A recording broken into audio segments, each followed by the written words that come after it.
We're back at it again, one day later, and this time we won another local. I got the winner's pack for this deck after making a few modifications. So even though the format's about to change for One Piece, here's the Luffy red deck that I just won my locals with.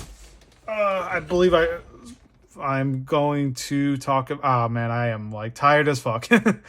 Anyway, we got 4 Nami, 4 Chopper, 4 Otama, 2 of the ramp Nami, 4 Usopp, 4 Nico Robin, 4 Zoro, 2 Beppo, 2 Luffy with the 2K counter, 3 drop, 1 the Zoro where you ramp energy on it, gets +1 continuous, 1 4 drop Law, 4 5 drop Luffy, 4 7 drop Ben Beckman, 2 Shanks, 4 Pistol, 3 Radical Beam, 1 Red Hawk. Nami standard. This is a tech option. I really like this card. If your opponent doesn't deal with this card, you have a lot of like pressure you can put on the board in the late game, and it's like a solid 1 drop when you miss these 2. I opted to cut Sanji for Usopp in this build, and I like it a lot. I like Usopp a lot more now. A lot more events are being played, and Usopp's ability is a lot easier to trigger with the Luffy leader. So anytime I just see them leave mana open now, I'll just drop the Usopp, ramp the Luffy, and it's like, you're going to let me draw a card? 4 Nico Robin standard. Playing 2 Beppo on top of it. This is basically just more Nico Robins. Even though it has like kind of not great power, you can kind of mitigate that a little bit with Luffy and Nami if you have on board.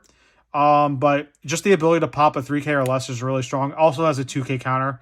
Highly considering actually upping this card a little bit. 4 the Rush Zoro's standard. I'm playing 1 the 4. I'm playing this Trafficker Law just basically as a 5th copy of Otome. Just back and forth between this and Round Table for the most part. I like this though just strictly for it's a beater with a counter. That's like the main selling point for me on this card. 4 of the 5 drop Luffy, best card in the deck. Second best card in the deck, now in my opinion. This card is amazing. It just puts so much pressure on the board against matchups right now. They have to just like wait. They either just like waste so many resources to deal with this card in this deck, because it's like not only do you have to deal with your rush guys now, they have to deal with like a giant beat stick. So I'm a big fan of this card. Really like it. 2 Shanks. If I had a third, I'd be playing 3. I only own 2, unfortunately. For spells, we got 4 Jet Pistol, standard, 3 Radical Beam, fantastic card, and 1 copy of Red Hawk right now.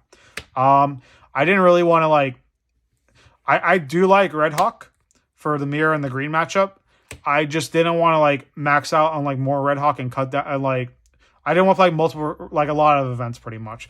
And I had like I felt I had 1 spot in the deck I can at least play at least 1 copy of Red Hawk in, so that's why it's in the deck. But yeah, I played against, it was a 3-round local. It should have been a 4-round local, but the pair down lost, so that made me the winner. But I'll be honest, I think I would have won anyway, because I was going to play against Kaido, and that's a relatively easy matchup for this deck. So I played against Zoro, I played against Kaido, and I played against Kid. And I didn't feel I struggled against any of the matchups at all with this deck. So yeah, if you're looking to play Luffy for the next 2 or 3 weeks before the set 2 drops, I recommend this deck. I wouldn't actually, other than maybe playing a 3rd Shanks, I really wouldn't recommend changing any of the cards in the deck. And yeah, that's really about it. Make sure to like and subscribe, and if you have any questions, feel free to leave a comment.